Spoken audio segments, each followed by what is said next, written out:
Okay, so everyone knows about the Giza pyramids, right? Yeah, Like, you see a picture, you immediately know what it is. for sure. And even today, after all these thousands of years, they're just mind-blowing to look at, Yeah. These things are 4,500 years old, we think, and they were built with such incredible precision. It's just Yeah. like modern engineers would have trouble replicating it. Yeah. So the question is, how did they do it? It's the big question, right? It's one of those like age-old mysteries, That's cool. like Stonehenge and all that. Yeah, just the sheer scale of them is incredible, Yeah.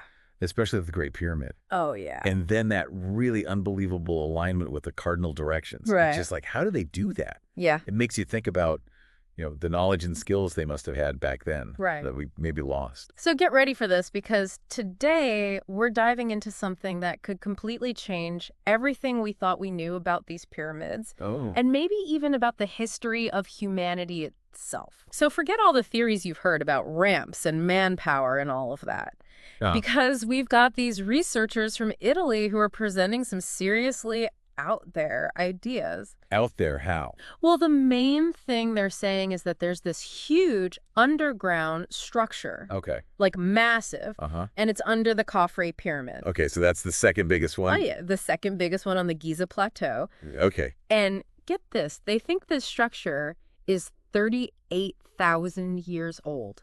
38,000 years. 38,000 years. I know, just let that sink in for a minute. Yeah, that's a lot older than we think the pyramids are. Right. It's not like we're just adjusting the dates in our textbooks a little bit. Yep. If this is true, it's like we have to rewrite the whole timeline of human history, Wow. because it would predate pretty much everything we know about organized civilization and how people built things. Yeah, I mean, 38,000 years ago, we were basically cavemen, right? That's what we think, yeah. Like hunting and gathering. So to think that there was some super advanced civilization building these huge underground structures, Yeah. that's just mind-blowing. And that's exactly what these researchers are saying. Okay, so they think this was built by like a lost civilization. Or a long-lost advanced civilization that we don't even know about. Right, okay. And if they're right, the implications are huge. Huge, like how? It would mean we'd have to completely rethink everything we know about early humans and how societies developed. Right, because our understanding of history is based on like tons of archaeological data. Yeah. And all that data points to a very different picture of what human life was like back then. Right. So naturally, there are a lot of people who are pretty skeptical about all of this. Skeptical? Like, what do they think? I've seen some pretty intense reactions from experts. Well, Like yeah. they're using words like outlandish and crazy talk to describe these findings. Wow. It's definitely shaking things up in the world of archaeology. I bet, yeah, because claims this big need some serious evidence to back them up. Right. So what exactly are these researchers basing this wild idea on? Well, there are two main things. Okay. First, they're looking at ancient Egyptian texts in a whole new way, Like what texts? like the Book of the Dead and the Turin King list. Okay. And what about them? And then second, they say they have data from some really advanced radar technology that shows these big underground structures. Okay. Let's start with the texts. Sure. So what are they finding in the Book of the Dead that makes them think there's a 38,000-year-old city down there? So there's this part, chapter 149, Okay. that talks about 14 dwellings of the divine. Dwellings of the divine. Okay. Yeah. And usually people interpret this in a religious context. Right. I could see that. Like it's a guide for the soul's journey in the afterlife. Uh-huh. So these dwellings are like symbolic or spiritual places. Okay. But these researchers are saying something totally different. What are they saying? They think these dwellings are actual physical remnants, Really? like ruins from a civilization that existed way before the Egyptians. So they're reading this ancient religious text as like a literal description of a place. Yeah, pretty much. That's a pretty big jump. It is, yeah. Like to go from thinking it's about the afterlife to saying it's a map to some lost city. Right. Most Egyptologists understand the Book of the Dead as, a guide for the dead. Right. It's all about the rituals and beliefs surrounding death and the afterlife. Mm-hmm. So to say it's actually about a physical place would be a huge change in how we understand it. And what about the Turin King list? So that's also called the Royal Canon. Okay. And it's basically a list of all the rulers of Egypt. Like a timeline. Right, but it doesn't just start with the pharaohs we know about. Uh-huh. It also includes the names of gods and demigods who supposedly ruled before them. Okay. And usually those early names are considered mythological figures. Right, like part of their creation myths. Exactly. Okay. But these researchers are suggesting that they were actual kings. Really? Like real living rulers of this super old civilization that predates the dynasties we know about. Wow. Okay, so they're saying that these myths are actually historical accounts. That's their argument, yeah. So they think these texts are giving us a timeline of this advanced civilization. Right, a fragmented timeline, but a timeline nonetheless. And don't they also say that this civilization was wiped out by some kind of catastrophe? Yes, they do. Okay, tell me about that. Well, they point to certain parts of these texts that they interpret as descriptions of a major disaster. Like what kind of disaster? Something that would have caused widespread destruction and maybe even extinctions. Right. And they connect this to an existing scientific theory Okay. that an asteroid hit the Earth around that time, Oh, wow. which could have caused like global climate change and Yeah. mass extinctions. Like the dinosaurs. Right, exactly. And they're saying this asteroid impact is what destroyed this advanced civilization. Yeah, they're basically tying together their interpretation of these ancient texts with this scientific idea. And it's not even proven that an asteroid hit the Earth then, right? Not definitively, no. Interesting. Okay, so let's move on to the second part of their claim, Okay, the underground structures themselves. right. What exactly are they saying they found under the Khafre pyramid? So they say they've used this really sophisticated radar technology, Okay. and they found this network of underground features. Okay, like what kind of features? Well, they claim there are 8 descending wells, Wells. like big holes going straight down. Okay. And they're pretty big, like 33 to 39 feet in diameter. Wow. And they think these wells go down at least 2,130 feet. 2,000 feet? That's deeper than some skyscrapers are tall. That's insane. So they're saying there are these huge holes going thousands of feet underground. That's what they're claiming, yeah. Okay, what if They also say they found what look like staircases around these wells, staircase? which makes them think these were like access points to this underground system. So people could actually go down there. Yeah, that's what they're suggesting. Wow. And then at the bottom of these wells, they say they found these massive rectangular enclosures. Enclosures like rooms? Yeah, think of them like giant rooms. Each one is about 260 feet on each side. So like a whole city block. Yeah, pretty much. And they found more shafts going even deeper from there. Right, so they're picturing this whole vast hidden complex underground. Yeah, it's like something out of a movie. I know, right? And it goes even deeper than that, right? Yeah, they say they found signs of a water system more than 2,100 feet down. A water system. Yeah, with pathways that go even deeper. So they're really painting a picture of a whole city down there. Yeah, their overall claim is that there's this entire hidden world of structures Wow. that goes down more than 4,000 feet. 4,000 feet. That's almost a mile underground. That's mind-blowing. They're calling it a true underground city. Okay, so how are they supposedly mapping something that deep? Right, because that's the question everyone's asking. Yeah, what kind of radar can see through that much rock? So they say they used radar pulses beamed down from 2 satellites. Satellites in space. Yeah, up in space. Wow. They beamed these pulses down to the pyramid, and then they analyzed the signals that bounced back. Okay. But here's where it gets interesting. Okay. They claim they converted these radar signals into sound waves Sound waves. to create 3D images of what's underground. Like an ultrasound. Exactly, like a super high-tech ultrasound. But instead of using sound waves, they're using radar. Right, radar from space. Wow. And this is what they call Doppler tomography. Yeah, advanced Doppler tomography. Okay, so the Doppler part is what lets them see different materials and structures. Right, because it detects subtle changes in the returning signals.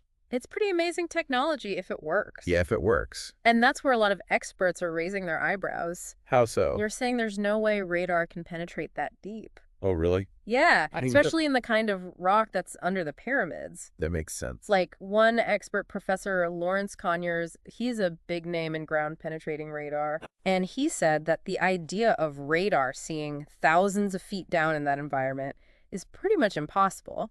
He said it's like trying to shine a light through a thick fog. Right, the radar waves would get scattered and absorbed Exactly. by all the different layers of earth and rock. So you'd never get a clear picture. Right. And it's not just about the limitations of the radar itself. What else is it? Conyers also brings up a really important point about what we know about human history. What's that? 38,000 years ago, humans were still hunter-gatherers. Yeah. They were nomadic. They didn't build cities. Right. So the idea that they were constructing these huge, complex structures underground, it just doesn't fit with what we know. Right. We didn't even have agriculture back then. Exactly. Agriculture didn't develop until like 12,000 years ago. Yeah, so this city would have been built 26,000 years before that. It's a huge discrepancy. Yeah, it doesn't add up. And the Egyptian authorities are pushing back against this too, right? Oh, yeah, big time. Like Dr. Zahi Hawass, Of course, he's like the rock star of Egyptology. Right. He's a very prominent figure, and he has completely dismissed this whole study. He said it's completely wrong, and it has no scientific basis. Wow. He even said that the researchers' claims about using radar inside the pyramid are false. So yeah, the Egyptian archaeological community is not buying it. Right. They're very protective of the Giza Plateau and the accepted history. Yeah. And there's another big problem.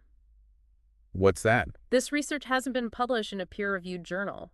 Oh, yeah, that's a red flag. Right, because in science, peer review is super important. Right. Other experts have to check your work before it's considered valid. Exactly. So the fact that this hasn't been peer-reviewed makes a lot of scientists question the whole thing. Right, like how do we know their methods were sound? Exactly. Or that their data is accurate? Right, we're just taking their word for it. And that's not how science is supposed to work. No, it's all about transparency and verification. Okay, but even some of the skeptics, like Professor Conyers, they admit that the techniques themselves, satellite radar, those are legitimate. They are, The problem is the results they're getting. And the interpretation of those results. Right, like are they really seeing what they think they're seeing at those depths? Exactly. Conyers said that while a huge city is very unlikely, it's possible that there are smaller structures under the pyramids. Okay. Like natural shafts or chambers. Right, that were maybe built in earlier periods? Long before the pyramids. He even compared it to how the Mayans sometimes built their pyramids over existing caves. Right, because those caves had religious significance. Exactly. So it's not impossible that there's something down there. Right. But a few small chambers is a far cry from a sprawling underground city. Huge difference. And another thing that makes it hard to verify their claims What's that? is that they're using this proprietary software to analyze their data. Oh, so we don't know how it works. Right, it's a black box. That makes it really hard for other researchers to check their work. Exactly. Because they can't see the raw data or how it's being processed. Right, so we have to trust that they're doing it correctly. Which is a big ask when they're making such extraordinary claims. Okay, so what are the researchers saying in response to all this criticism? Well, they're standing their ground. Really? Yeah, they say they respect the work of Egyptologists, but they're convinced that their conclusions are based on objective measurements from their advanced radar signal processing. So they're basically saying, trust our technology. Right. They're putting a lot of faith in their methods. Okay, so it sounds like we're at an impasse. It does. Yeah. We have this team of researchers claiming to have made this groundbreaking discovery that could rewrite human history. And they're basing it on their interpretation of ancient texts. Right. And these radar images of vast underground structures. Okay. But on the other hand, you have the majority of the scientific community who are extremely skeptical. Right. They're saying the timeline doesn't add up. The radar technology can't penetrate that deep. And the research hasn't been peer-reviewed. So it's basically their word against the world. Exactly. It's a classic clash between established science and a radical new idea. Right. And it all comes down to evidence. So for you, the listener, we want to leave you with this question. Okay. What if they're right? What if against everything we think we know, there really is a lost civilization buried under the pyramids? That would change everything. It would be huge. Yeah, imagine if there are these advanced societies that came and went thousands of years before what we consider the dawn of civilization. Right, and we're just starting to uncover them now. It's mind-blowing to think about. It really makes you wonder what else is out there. Right, what other secrets are hidden beneath our feet? And I think this whole story really highlights the challenges of interpreting ancient texts. Especially when we try to combine them with modern technology. Because it's hard to know if we're seeing what we want to see. Right, or if we're letting our modern biases influence how we read these ancient writings. And it also shows how important the scientific method is. Absolutely. Because we need that rigor and that scrutiny to make sure we're not getting carried away by exciting new ideas. Right. It's easy to get caught up in the what ifs. Yeah, but at the end of the day, it all comes down to evidence. And verifiable evidence. Exactly. So until there's more proof, this remains a fascinating mystery. A mystery that might never be solved. But who knows? Maybe someday we'll have the technology to finally see what's really down there. That would be incredible. It would be a game changer. Absolutely. But until then, we'll just have to keep digging for answers. Yeah, keep exploring. Keep an open mind. But also a critical one. Exactly. That's the key. To good science and good history. It's all about the balance. Right between wonder and skepticism. And that's what makes this whole thing so intriguing. It's a reminder that there's still so much we don't know about our past. And about our planet. And maybe even about ourselves. It's exciting and a little bit scary all at the same time. I agree. Yeah, it makes you realize that we're just scratching the surface. Exactly. And who knows what we'll find when we dig a little deeper. That's the fun part. The adventure continues.